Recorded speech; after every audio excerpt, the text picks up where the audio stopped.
Good afternoon. This is Eric Tash, the host and creator of the Worthy for 30 podcast. Really excited to bring on and introduce my next guest, Andrew Glazier, who is the CEO and president of Defy Ventures. Small world, or perhaps just through conversations with other remarkable individuals. When I was talking to Cos Marte, the founder and CEO of Combody, he mentioned Defy Ventures as a reason that he developed that second chance and when he came out of the prison system. And he was very, I would say, very grateful for the services and the mentorship that he received through Defy Ventures. And I asked Cos to make an introduction to Andrew so I can learn more, and not only for myself, but also for the listeners to learn more about Defy Ventures, its mission, and how it's helping both the currently incarcerated across the United States, as well as the formerly incarcerated, to develop that second chance once they're on the other side and free and no longer incarcerated. So, Andrew, welcome to the show. Thanks for having me. Good to be here. Excellent, excellent. So, Andrew, usually what I like to do is I like to understand the guest's progression to where they are today. So, I'd love to understand how you became the president and CEO of Defy Ventures. Sure. Yeah, it's a bit of a twisted path, but my path is covered government, nonprofit, for profit over the past over my career. I started off working in government, mostly in education, in public education, and then I went to business school, got an MBA. I had dreams of making my millions in real estate. And I graduated business school from UCLA in 2006, which, unbeknownst to me at the time, was a terrible time to enter the field of real estate. But I did nonetheless, and I ended up, it was supposed to be real estate finance, but I ended up running a construction site for 2 years. And when I was running the construction site, I met people for the first time that I knew of who were formerly incarcerated. And that was really when I became aware of this idea of reentry and how difficult it was. And this was 2007. Remember, up until 2000, 2001, we were talking about super predators and three strikes and throwing away the key. So that was pretty early on. There was very little in the way of support for people coming home. My real estate and I had a mutual parting of ways around 2008.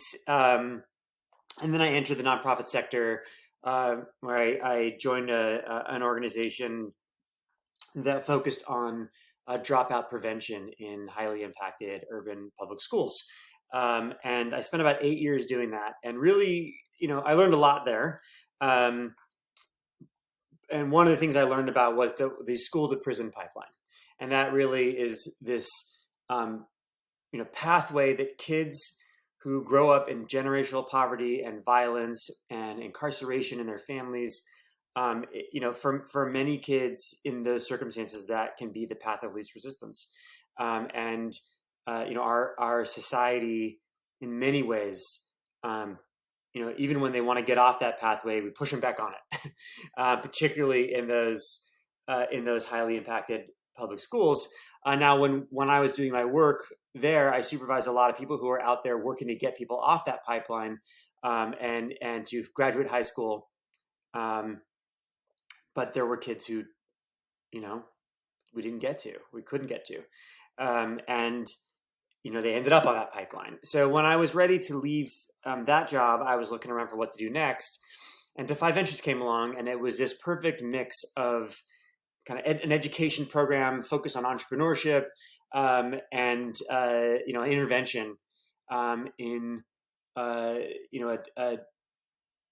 deeply tragic and unjust system that felt like kind of the mix that brought all of my past life experiences together. I originally started as the executive director for Southern California, which was a new chapter of Defy at that point in 2017. And then about 9 months later, we had a unplanned departure of the CEO and founder, and I was unceremoniously promoted to become the CEO and president of Defy Ventures through a battlefield promotion. And I've been in that role ever since 2018. And here we are today. We are entering 2023 with plans to be in 8 states, a little over 4 million in budget. Long-term, not even medium-term plans. My hope is to get to 40 states and grow tenfold, serve as many people as possible. We'll be in, if all goes well, we'll be in 29 prisons next year, serving people, serving well over 1,000 people in prison, and hundreds of folks in our post-release programming and entrepreneurship programming in the community. Well, that's a great overview. So, Defy Ventures, you're active in 8 states. So, are you working with the state governments or the state prison systems? Yeah, I mean, a little overlap with state government, but mostly, once we have approval to enter prisons, then really our interactions are with the prisons at that kind of prison level. Uh, Certainly, I have dreams of doing more kind of at state level and kind of on the advocacy side. But for the most part, our work at this point is uh, getting the access to serve and doing our programming in prisons and then serving people when they come home. Yeah. So, in terms of the programming you do in prison, can you give an understanding of what sort of programming you're providing Yeah, absolutely. those currently incarcerated? So when they do come out, they do know what next steps they need to do to again keep them on that journey for that second chance to sustain itself. Yeah. So our service, for the most part, it runs both. It's inside and outside. It starts inside for most people. So we run, classes inside prison where we'll enroll typically between 40 and 55. We call entrepreneurs in training. Those are people who are incarcerated, who are in our program. And at Defy, I think it's important to note that we do not work with criminals. We don't work with felons. We don't work with thieves or murderers. We work with people. People who are incarcerated and people who are in our program and who are entrepreneurs in training. So we refer to them as EITs, short for entrepreneurs in training. So the EITs will usually have between 40 and 55 people in a class. And that'll be roughly a 7 to 9 month class taught by a live instructor. We have a 1,200 page curriculum that we have written over the last 12 years. And it covers equal parts personal development, career readiness, and entrepreneurship. People often say, like, why entrepreneurship? Being an entrepreneur is really hard. Starting a business is hard. People aren't going to start businesses when they get out, those are all true, right? People do start business when they come out, but, it is a minority of folks. So, Koss, you interviewed on this show, there are lots of people who started businesses, few as successful as Koss. But in truth, probably 5 to 10% of the folks who go through our program are going to come home and launch a business. So why entrepreneurship? Entrepreneurship is a transformational context. When you are thinking about entrepreneurship and starting a business, right? The first question you have to ask yourself is, what are my unique gifts and talents? What can I offer the world? And how can I be successful in that endeavor, right? When you enter prison, what you're told is that you're subhuman, you'll never amount to anything, and you have nothing to offer the world, right? Right? That you're worthless. And so that mindset, if you come out of prison with the mindset of I'm worthless, I have nothing to offer the world, and I'll never amount to anything, that's what will happen, right?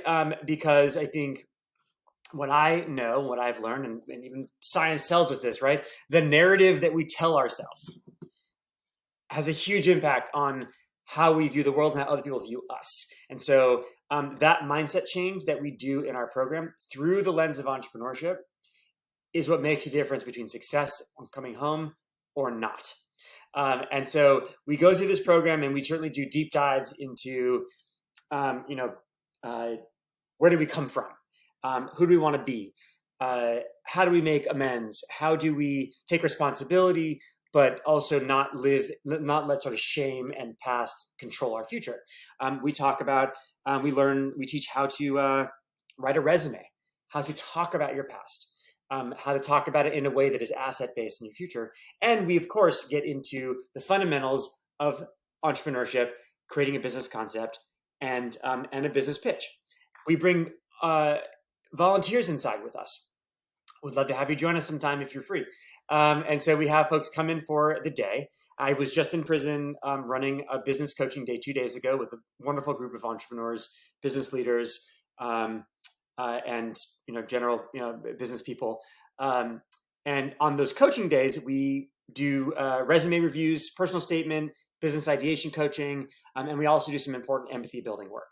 At the end of the program, we bring volunteers back inside and we run a Shark Tank style pitch competition where the volunteers actually judge the pitches. And the EITs have to do their 3-minute pitch in front of a bunch of strangers, which they will tell you is the hardest thing for many of them that they've ever done, the scariest thing they've ever done. These are not like, this is not minimum security prison. We work in mostly moderate and maximum security prisons. So these are men and women who have been incarcerated for 5, 10, 15, 20, 30 years. And they are learning this skill set and interacting, getting up in front of people. Once they complete that program, they are alumni of our program. Assuming they pass the final, they get a certificate of entrepreneurship from the Drucker School of Management at Claremont Graduate University. And then when they come home, which most of them will come home, and most of them will come home within 5 years, we then have our post-release program. The first thing we want to do when they come home is help them get settled. So we give them a Chromebook. We're teaching them how to use it. We are working on their resumes and personal statements with them. We're helping connect them to housing and to other services that we may not provide. And then we're connecting them to employer partners who are hugely important to the success of our program because our first goal is to help them get employed. The thing that will send someone back to prison the fastest is the inability to make legal money. So if you can't get a job and you're not able to support yourself and your family, then that will drive you back to illegal activity faster than anything. So that's why that job piece and that reentry piece is so important to us. Once they are settled, they have an opportunity to enter our entrepreneurship pathway if they choose. As I said, not everybody comes home and is like, I want to get my business going. Many people do, right? But our first thing is to say, let's get you settled. You cannot be homeless and pursuing a business. You have to have a source of income. And then we can help you with our entrepreneurship program to actually develop your business out. And what you did in prison may not work when you get out here. You're going to, in prison, you can't do a lot of research. You can't do a lot of MVP testing, minimal viable product. And so that's the stuff we start to put them through the paces on. We have an entrepreneurship bootcamp that they can then enroll in if they'd like, or they can move in, if they're kind of ahead of the game, they can move into a pre-accelerator where they need to make a sale. Once they make a sale, we can offer them a free incorporation through our partner at LegalZoom. And then they can enter an accelerator program if they choose, which includes a $500 planning grant and then a 5-month, we're going to build a financial model. We're going to teach you how to use, Google Sheets or Excel.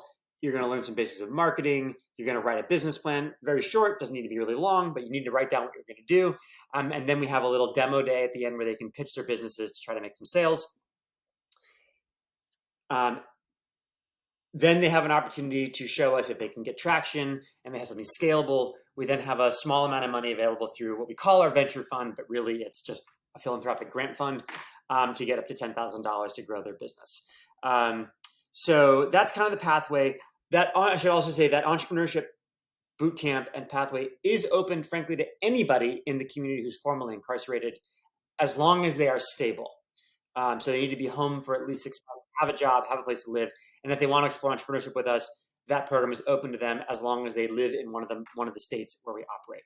So that's kind of the program from soup to nuts. And the results are really good. On average, after 1 year, a third of people who have come home will go back to prison. Nationally, on average, after 3 years, more than half of people return to prison. And our results are less than 10% after 1 year, less than 15% after 3 years are returning to prison. And so we think that's a pretty good return on the investment of the work that we're doing. As far as businesses go, we've started more than 150, helped start more than 150 businesses for the EITs who've gone through our program. Like any small business, there's a failure rate there, but many of them are still operating, and they run the gamut from food, fitness, dog training. We've got some guys who are like in international trading and custodial services. So it's a pretty diverse group of businesses that get started and that are successful. That's excellent. To understand, from while they're in prison and when they come home, what are the services that are at their disposal through Defy Ventures? What's interesting though, Andrew, as you're speaking, is I would love to understand. I think the listeners would love to understand where do the I mentioned this. I asked a question about the state governments. Where do the governments? Where's the bureaucracy in terms of helping these people get back on their feet, get that help generate that second chance? Because they've gone through the prison system at the state level for the most part. Yes, where is that state intervention? And if it doesn't exist, it's Defy Ventures filling that void that's so necessary. Because so what you're saying is, if a person who's coming home, who's formerly incarcerated, and they don't have a way to make legal money, the fastest way for them to go back, again, that recidivism, which we hear so much about, they're going to go back. There's going to be, again, that loop back. So again, love to understand, where is the government, what is the government doing, and where's the government falling short? Great. So great question. And I will answer it in 1 second. The one thing I want to talk about, one thing I want to say before that is, well, let me just say the government's not going to solve this problem for us. In fact, for the most part, they make it worse. And I'll come back to that in a second.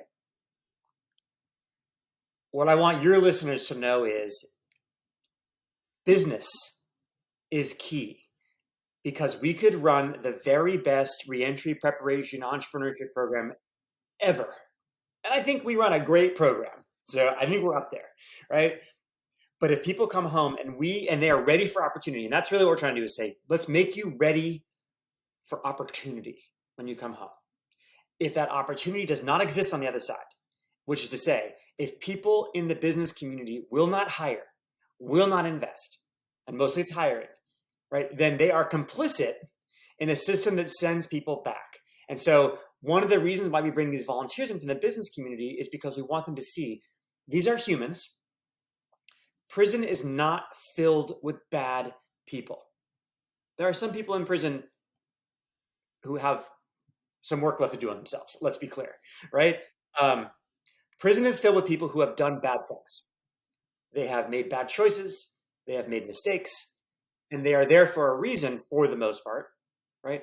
But the conception of everybody in there is bad and is incorrigible and irredeemable is harming us as a society, as a country, economically, spiritually, on a human level, in every possible way. So we have to change that viewpoint that when people come home, that they can never be re-enter society, because then what we're saying is we believe in eternal punishment, and even if you've served your sentence, it doesn't matter. You've never served your sentence as far as we're concerned, so you might as well just stay in prison forever, no matter what you did, right? And that is, besides being incredibly expensive, right, is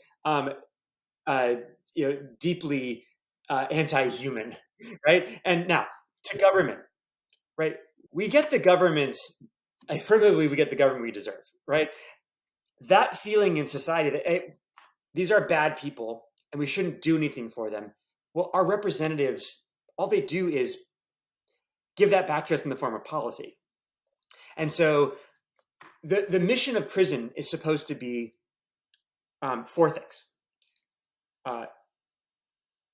Deterrence, right? We want people like, don't do this. If you do this, you're going to go to prison, right? Prison sucks, right? It is removal from society, right? We're going to give you time out. It is retribution, right? Okay, we're going to get a little bit of, this is some societal retribution for your wrongs. And rehabilitation. Now, we put way too much stock on the removal, deterrence, retribution side, and very little focus on the mission of rehabilitation. And of course, that is why we see a return to prison rate of 50+%, depending on how you count it. At some places, some as high as 70% in some states, right? Because it is so focused on those things. So when we try to get to prison, to program, we need 3 things. We need access. They got to say you can come in. We need funding, which the government gives us very, very little of. Mostly have to raise it from private sources. 95% have to raise from private sources, right? And we need space. Getting access, challenging. Not surprisingly, prisons are like not that excited to have people come inside, which on the one hand I get, right? There's security issues, but on the other hand, it goes to a place where you're like, it's impossible, right? You can't make it impossible. Um, the funding side, I think few politicians get elected being soft on crime. There becomes this false choice of like, well, we can have good highways and good schools, or we can have, programming for people in prison. That's not a real choice, right? And by the way, the economic cost of not, if that's your thing, right? The economic cost of not programming is so much greater than when you program, right? And then we need space, and problematically, prisons are built to house people, warehouse people, right? Keep them secure. And so there, we have to look, where can we program? I program in the dining hall in some prisons. We program in the chapel. Sometimes we get to use the gym. Sometimes we get to use visiting. Sometimes we're in a deep, dark basement, right? And sometimes they're like, sorry, we have nowhere for you to program. Thanks, but no thanks, right? And so these are ways in which government hinders and state policy hinders what we want to do. And then when folks come home, they enter, many cases, they enter supervision. You might get lucky and get an enlightened parole officer or probation officer who's like, hey, I really want you to be successful. Let us help you do what you need to do. Here's some resources. Here's some programming, right? Maybe you get access to that. Or you may get a parole officer who's like, listen, we both know you're going back to prison, so I'm going to be watching you like a hawk, and I'm going to be dropping in on you and surprise at any given moment. I'm going to call you in for a piss test when you least expect it, right? And so all I can say is try to go get a job and tell your employer, by the way, my parole officer could show up at any moment. I might be late sometimes because I have to go to the office to go pee in a jar. And by the way, if I don't, then I'll get violated and I'll go back to prison. So that's my choice. I hope you understand. And so when you get parole officers and parole systems who put such a tight leash on people that they make it impossible for you to work, even though you have to work to stay out of prison, right? These catch-22s are created. And then you get these like lifetime parole for people where it's like, look, I don't care how good you are. You're on lifetime parole, lifetime supervision. You may have committed your crime 30 years ago. You may have been out of prison 10 years, but so much as a hair is out of place, you're going back to prison. And that's a tough thing to live under. So, California has made a lot of strides, and they've let a lot of people off parole in ways they didn't used to. But like the state of New York, I mean, they'll keep people on parole forever. And people come out, they want to be different. They want to make a change. But every time they turn around, somebody's saying, you're not different. You can't be different. We don't believe you can be different. And by the way, even if you're a little bit not different, you're going back to prison. Oh, God. I'm laughing because it's ridiculous what you're saying. It's a catch-22. Exactly. It's like, okay, I want to do well. I want to show you. I'm demonstrating that I'm that I want to appreciate and wrap my and bear hug my second chance. Yeah. But I have to watch over my shoulder and walk on eggshells with anything that I do because there's that, again, hair out of place. I'm going back to prison. So the question is, Andrew, if it's not the government, and forget government for a second, it's a systemic societal change and perception that needs to shift. Where does that start? For me, for the listeners, where does that start? How can we help you and Defy Ventures to help change that perception? Yeah, great question. So this is a movement, right? It's a social movement.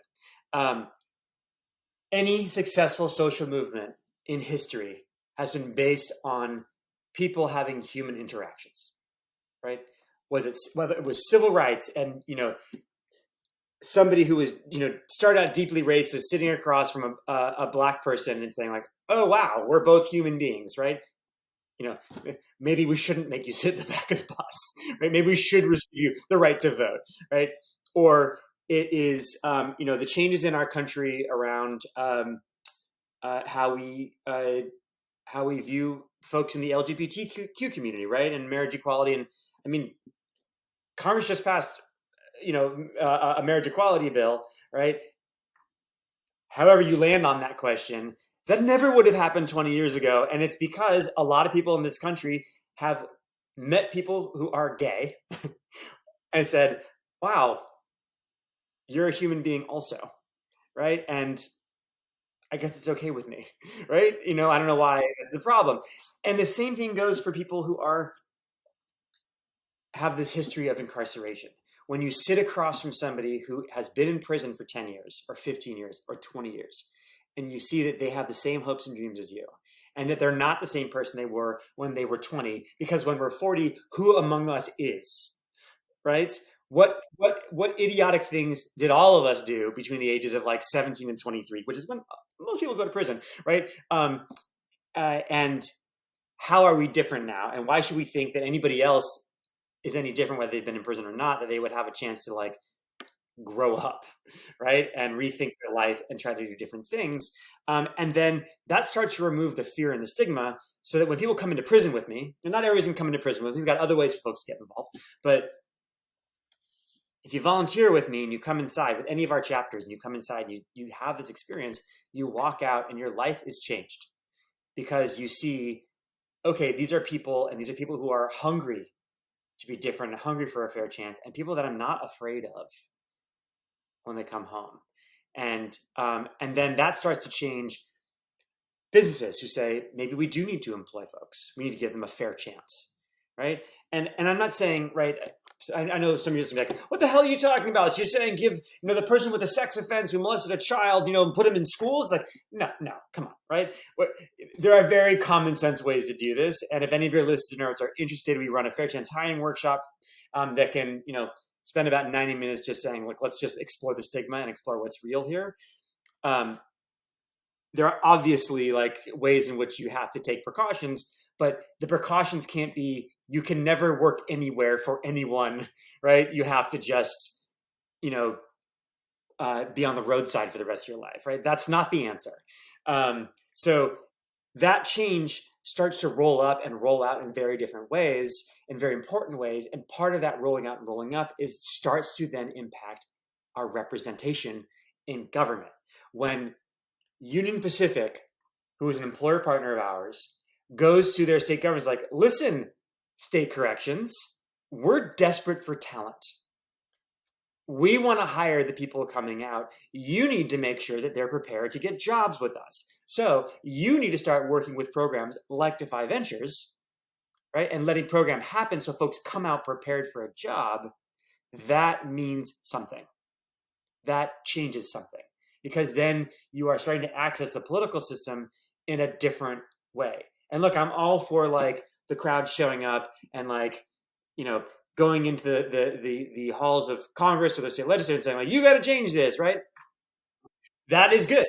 That's not how we work, but I appreciate the folks who do that, right? That has to happen. But you also have to have business, right, behind you saying, hey, guys, what you're doing is a terrible idea, right? We need to hire people. We are not safe when you are sending people home who are, have not had a chance to rehabilitate. And we can't hire people if they come home and they can have a chance to rehabilitate. And by the way, we want folks to come work here so that we can have a more prosperous country and a more just country and a more compassionate country. And for all you business folks listening who are working on DEI, if you're not thinking about criminal histories in your DEI, you're not doing it. Because if people of color represent well over half of the folks in prison, right, and they're coming home and you're saying, hey, we're not going to give anybody with a felony a shot at a job, you simply will not hit your targets on diversity. It's just the math doesn't work. And so you got to start thinking about this question of criminal history, fair chance hiring, and how does that fit into my strategy for hiring? Because if you're not doing it, one, you're leaving talent on the table. You're not going to fill a position when the unemployment rate is 3.5%, and you're certainly not going to hit your DEI targets. Right. No, it's totally understandable. I just want to go back to what you're saying in terms of like the grassroots effort that Defy is helping, which is endorsing. It's having these individual conversations, one-on-one conversations. Sitting across from somebody who's currently incarcerated, formerly incarcerated. Understand, again, we breathe the same air. We have the same aspirations and dreams. We have the same, the same ambitions. We love the people in our lives. We appreciate the things in our lives. So we're not different, right? We're not different. And what's interesting, Andrew, that you're saying is, based on that grassroots issue or grassroots advocacy, how does that roll up to what you're saying to those businesses that already have a seat at the table with those policymakers who can help lobby and help make that systemic or fundamental change in how we're working with the corrections facilities to rehabilitate people who are currently incarcerated and who are coming home. The one thing that really, and I want to say, and I say this with the most utmost respect and sincerity, when I spoke to Kas, the one thing that hit me is not, he's this cool entrepreneur and he has this cool fitness brand. That's all. That's great. I love it. Trust me, I love it. But the one thing that really hit me between the eyes is everything was about being of service to the people that he comes in contact with, whether it's someone coming off the street that he just met or someone that he knows for many, many years. He is going to do whatever is in his power to make sure that person is doing well. And I just want to make sure that that is, and I'm just speaking very audibly because I just felt it in my bones that yes, I can be a successful person now that I'm on the outside and I have my second chance. But what's really sweet is being able to, what you're saying, Andrew, to have that one-to-one impact on the people who are also coming home from being incarcerated. Yeah. Look, I mean, we run our program, one of our, when they're developing the business ideas, we have these constraints. You have to develop a business that can start up for less than $20,000. It shouldn't have a storefront to start. It should be cash flow positive within 3 months, right? And it can't be a nonprofit, right? And all these guys, I mean, you'd be shocked how many guys are like, why? I want to start a nonprofit. Why can't I do that? It's like, look, I get it. Like, you want to be of service, and that's great. You can do that as a for-profit business. And the way you can do that is hire your brothers and sisters who are coming home from incarceration. Think about how you can give back, to the community. And that is always a component of people coming home. They want to know how they can give back. It's so many of them are just like, they're like, I want to do well. I want to be a contributing member of society. How can I give back? And they come back inside with us. I had 4 guys in prison with me who were formerly incarcerated, who were there because like, I'm here to give back. And truly, that's a testament. When you've got somebody who served 15 years in prison and they're coming back voluntarily, now they get to go home at the end of the day, right? But that's for real, to like, to make that choice to say, I'm going to walk back inside to help people. And then when they come home, right, saying like, yeah, I absolutely want to help folks when they come home. And we see that all the time. Cost is a great example. And I'm happy to say he's not the only one, right? In fact, he's not the exception. He's the rule. That's amazing. And it sounds like, again, it's that byproduct of the intervention they're having in the prison system with the currently incarcerated, again, giving them the tools and the resources for them to be a productive member of society coming out. So they have this lifeline. So they're not, again, going back and returning. Again, we're eliminating or reducing recidivism. So again, is it something within the material or within those conversations that your mentors and volunteers are having with those with the people who are on the inside, or is it just, again, just a natural byproduct of the conversations and the training that you and Defy Ventures are having with these people? What's the result you're focusing on there? This sort of service orientation or the reentry piece success? The service, the being of service. Is Oh, that something that is just a byproduct that spontaneously comes out as yeah, you're going through the motions? yeah. I mean, it is. I mean, certainly we talk about it, but you can't teach that, right? That's not something you can be like, let me teach you how to be of service, right? Um, right. I think it comes from the mindset change.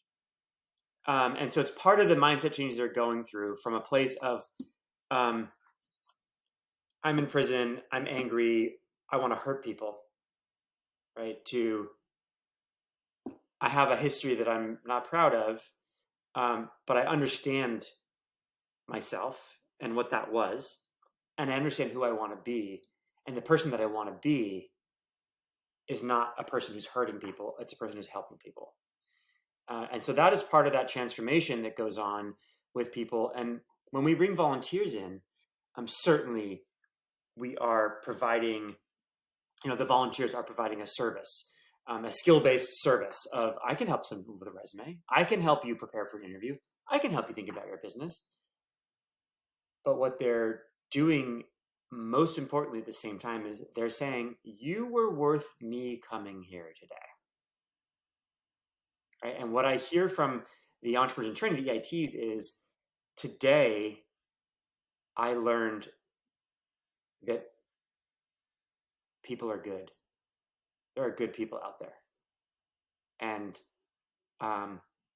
it feels like we sit out here and that's sort of something we take for granted, right? We can be cynical, like, people suck, right? But like, we know, I hope you know, I know, like, in my heart, like, there are good people out there, right? And for the most part, most people are decent, right? And when you're in prison, that is not something that you know.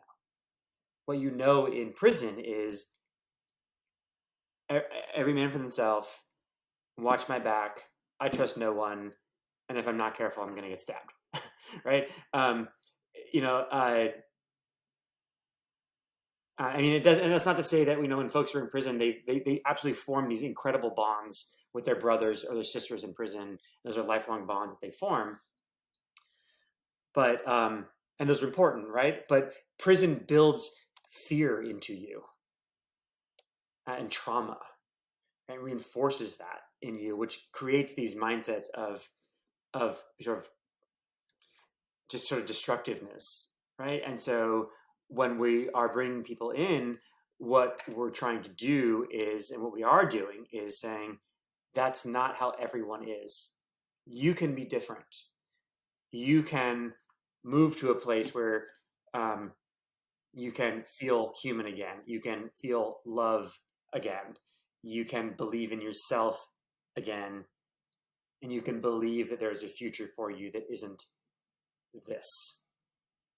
And that is what is transformational for people. And I think out of that comes that transformation from, deeply, tightly wound, I just got to think about myself, right, and protect myself, to I can be a giver. I can think about other people.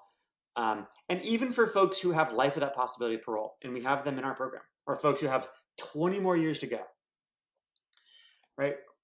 If you were to ask them, why are you here? Right? You're never getting out. What they say is, yes, but I have a chance to impact other people who are getting out and to help them see there's something different for them. And so they can be of service even if they're inside. And many of them get out anyway, eventually, because laws change and happen. But we had one guy who was in a max security prison, life without possibility of parole, and some volunteer said, "Why are you doing this?" He said, "Because I'm the barber, and every one of these guys is going to sit in my chair, and I have the opportunity to help them change what their life looks like." And that's profound, right? And at Defy, we believe that everybody is redeemable, and that redemption is going to look different for different people, right? But if folks want that and they're ready for that, then we want to help them get there, right? And that's the real tragedy, is when you have people inside who are looking to be different. They're ready to be different. And the prison system says to them, "Hey, tough, we got nothing for you, right? You're stuck. Be the way you are, because we can't help you with that," right? And they don't allow programs in, and don't allow enough programs in, or whatever, right? And there are states out there who are like, "Well, sorry, these guys are animals. They deserve nothing. We're not going to give them anything," as if that's the answer, right? And like I said, it is not the answer. In fact, it is the opposite of the answer, right? It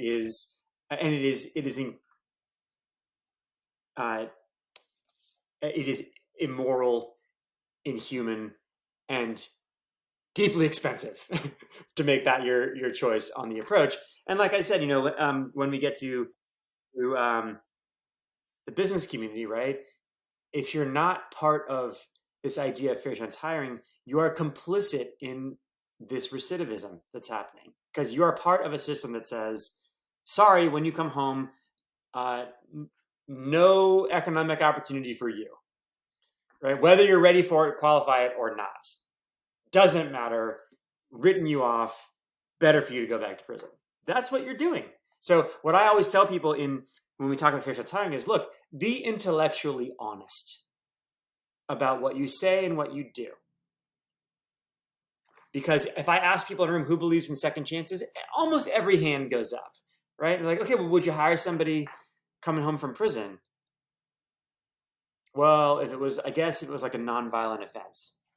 Okay, that's like almost nobody in the system, right? So, so all right, well, let's explore then. What would it take for you to get to a place where you might hire somebody with a violent offense? Let's talk about that. Let's talk about, would you hire somebody who committed a murder, right? And then things start to get really hard there, which I get, right? Let's just be honest and for a second, like, that's hard. That's deeply emotional. There's a lot of fear in there, which is totally natural, totally normal. And the other thing is, like, I can throw data at people all day long of like how like the chances of somebody recidivism or causing a problem at work is like minimal. It's even less than it might be for just somebody who didn't have a criminal history in many cases, right? But still, it's like, yeah, I hear all that, and I'm still freaked out by this. Again, totally normal, right? And so that's where the human side comes in. It's like, well, here's how we move past this fear factor is, let's have you meet some people, right? And then you can see who they might be. Let's give you avenues to work with a partner like Defy, who's going to be able to say, like, here's what they've done with us to prepare them for this opportunity, right? Because again, people coming home who've had zero programming, they're going to have a really hard time, right? That's where that government piece comes in, and they will have a hard time. They may have a very hard time being successful and being ready for opportunity. But for the ones who do come home and are ready, have done the work, we got to give them a chance. We have to. Yeah, absolutely. Like, again, you made the investment in terms of, again, providing them the resources and the know-how, to develop that second chance. And when they come out, again, they have that skill set. Again, it wasn't idle time. They were proactive. They were seeking out. How can I be a better person? You said there's an understanding of why that person is in prison. There's an understanding, but I also think there's an acceptance. And why I think there's an acceptance is, again, going back to it's N=1, speaking with Kas. Yeah. I didn't hear woe is me and F everything and, why am I in this situation? I'm going to blame the system. I'm going to blame he wasn't pointing fingers. He accepted, he understood. And then from that acceptance and understanding, he knew how to move past it and move forward from it and learn from it. And now he's on this path where, yes, you have Khan Body, you have Khan Bud, and now you have Second Chance Studios, where, similar to Defy, again, he's working with people who are coming out, providing them those new media skills, for instance, and mentorship skills, and again, working with the Viacoms of the world to provide a talent pipeline to large organizations, which I think is tremendous. And Defy, he sits on our governing board. So I think that accountability piece is really important, right? If you meet somebody who's come home from prison, I mean, look, there are people inside who are wrongfully accused and they spend time and like they really shouldn't have been there, right? That's a fairly small percentage of folks who are inside, right? If someone comes out and they're like, the system and like, whatever, right? I wouldn't hire that person, right? Because they haven't done the work. Mm-hmm. Interestingly, though, the people who are most likely to be in this place of like the system and I was entrapped are white collar guys, right? Right? None of them did it, right? I was entrapped. I didn't hurt anybody. Everybody was doing it. I just got caught. It's like, dude, you manipulated the stock market. Okay, right? It was illegal. You still have a felony, no different than the guy who committed murder, but is far more likely to be like, yeah, I did something terrible when I was 19, right? And they probably have a whole story about how they got there. Mm-hmm. That probably doesn't have a lot to do with sort of greed and market manipulation, right? And then you get these guys who are on the white collar side and like, I didn't just blah blah blah. Like, I don't know why I got this, and like, sure.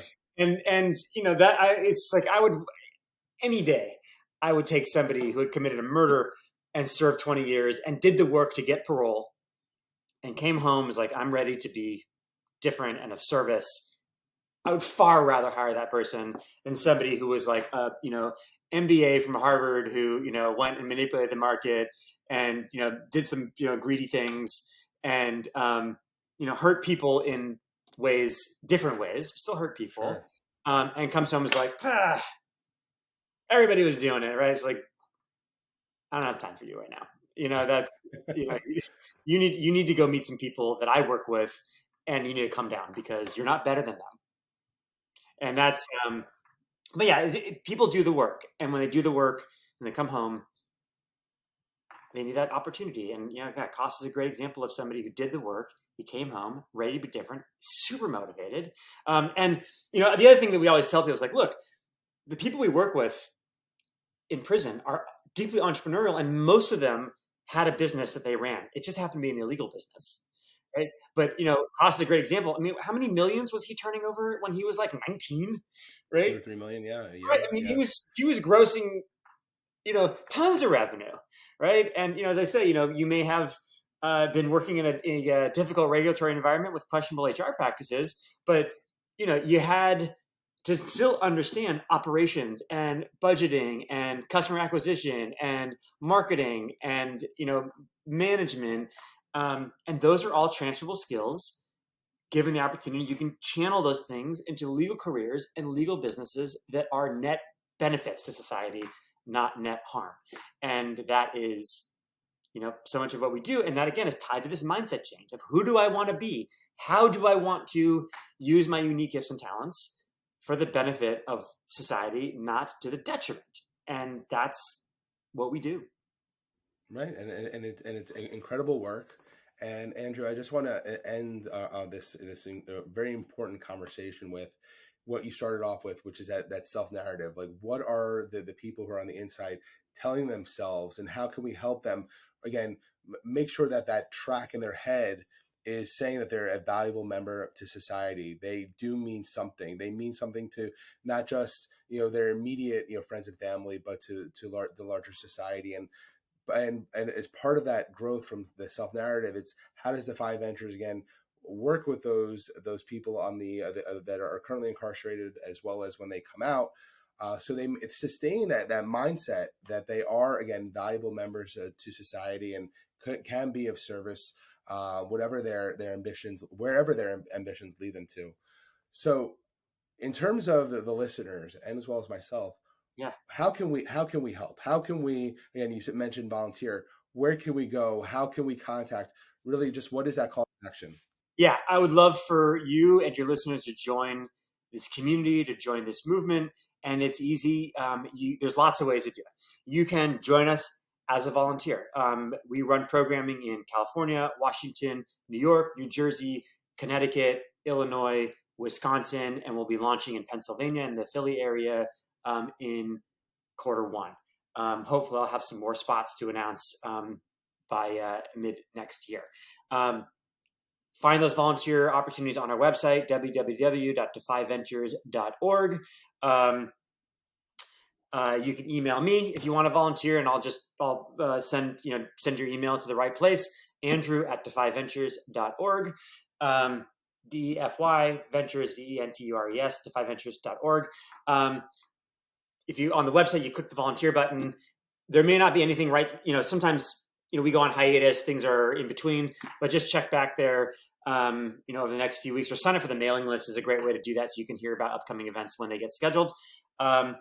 If going into prison, you're not quite ready for that, we have our virtual volunteering for our boot camp, which you can really do from anywhere in the country. Again, those opportunities will appear on the website. That's doing one-on-one, one-on-two coaching for entrepreneurs in training who are in our boot camp program outside, and that's all virtual.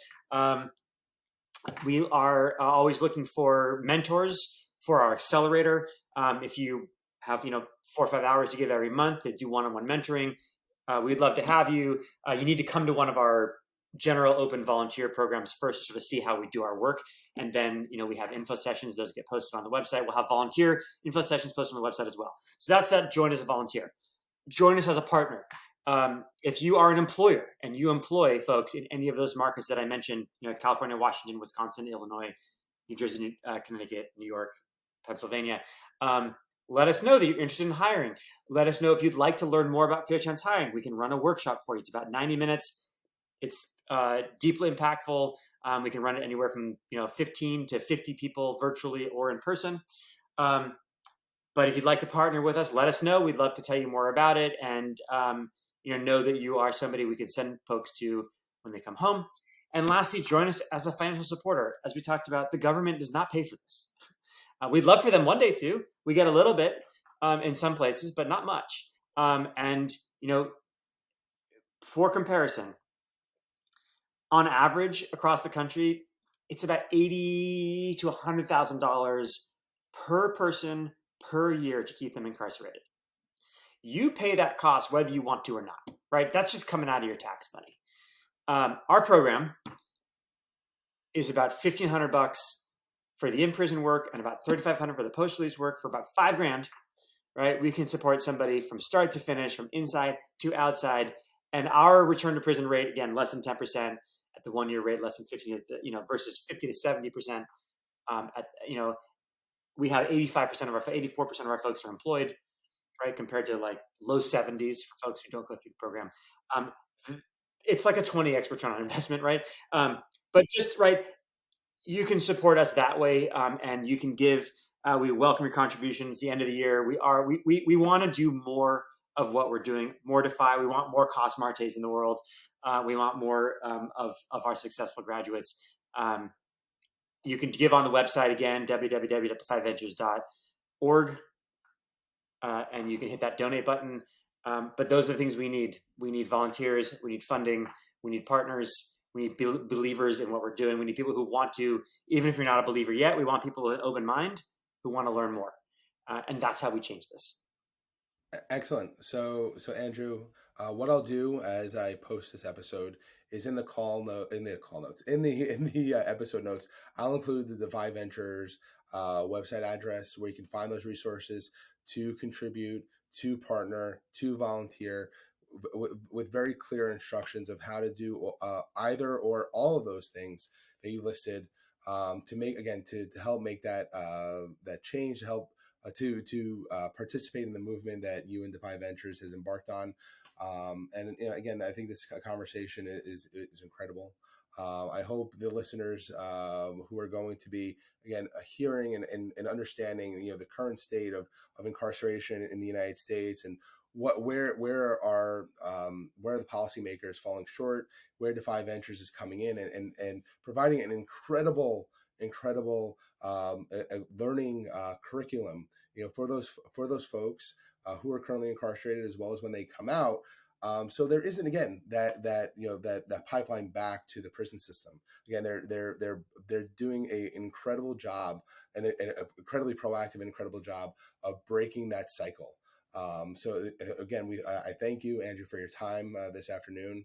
And as I mentioned, I'll include the Defy Ventures website in the episode notes. And any questions, please reach out to Andrew directly. Thank you so much. I really appreciate you being willing to have this conversation. I think this is what we need to do. We got to talk about this more. And I appreciate you having Cos on and having me on. And thanks. And hopefully I'll see you in prison with me sometime in 2023. Sounds good. All right. Thanks. Thank you.